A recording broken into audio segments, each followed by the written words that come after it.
আজকের ম্যাচ নিয়ে কথা বলবো, বাংলাদেশ ভার্সেস শ্রীলঙ্কা। আমি বলেছিলাম আজকের ম্যাচ কিন্তু মহাযুদ্ধ হতে চলেছে। এই ম্যাচ কিন্তু শুধু এক টিমের মধ্যে নয়, দর্শকদের মধ্যেও কিন্তু এক মহাযুদ্ধ, সেটা কিন্তু আজকের ম্যাচে আমরা দেখতে পেয়েছি। আজকের ম্যাচ কিন্তু বাংলাদেশ হয়তো জিতেছে এই ম্যাচ, 2 উইকেটে ম্যাচ কিন্তু জেতে বাংলাদেশ। ম্যাচ শুরু হওয়ার আগে একটা কথাই তোমাদের বলি, যারা যারা চ্যানেলে নতুন এসছে অবশ্যই চ্যানেলটাকে সাবস্ক্রাইব করে রাখবে, যাতে আমার পরের ভিডিওটা তোমাদের কাছে তাড়াতাড়ি চলে যায়।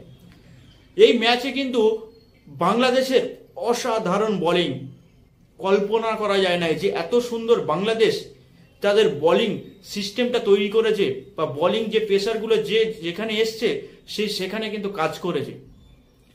সত্যি কথা বলতে গেলে বাংলাদেশের যে কাকে নিয়ে কাকে কথা বলবো, এই ম্যাচটা কিন্তু সবাই কিন্তু নায়ক।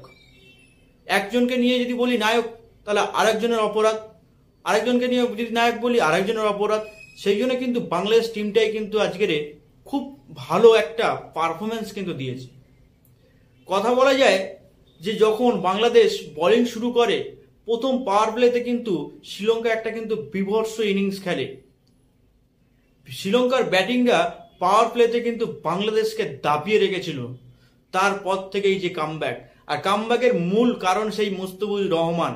আমি এর আগেও বলেছি যে আইপিএলেও কিন্তু সেই চেন্নাইয়ের সময় আরসিবির কিন্তু মুস্তাফিজুর রহমান এসে যেরকম আরসিবিকে বিধ্বংস করে দিয়েছিল, সেই রকমই কিন্তু মুস্তাফিজুর রহমান এই ম্যাচে কিন্তু শ্রীলঙ্কাকে বিধ্বংস করে দেয়। মুস্তাফিজুর রহমান 3খানা উইকেট নেয়, এবং যে টাইমে শ্রীলঙ্কা 10 ওভারে 73-74 রান, সেই জায়গাটা মুস্তাফিজুর রহমান এসে কিন্তু শ্রীলঙ্কাকে একদম ব্যাকফুটে ফেলে দেয়।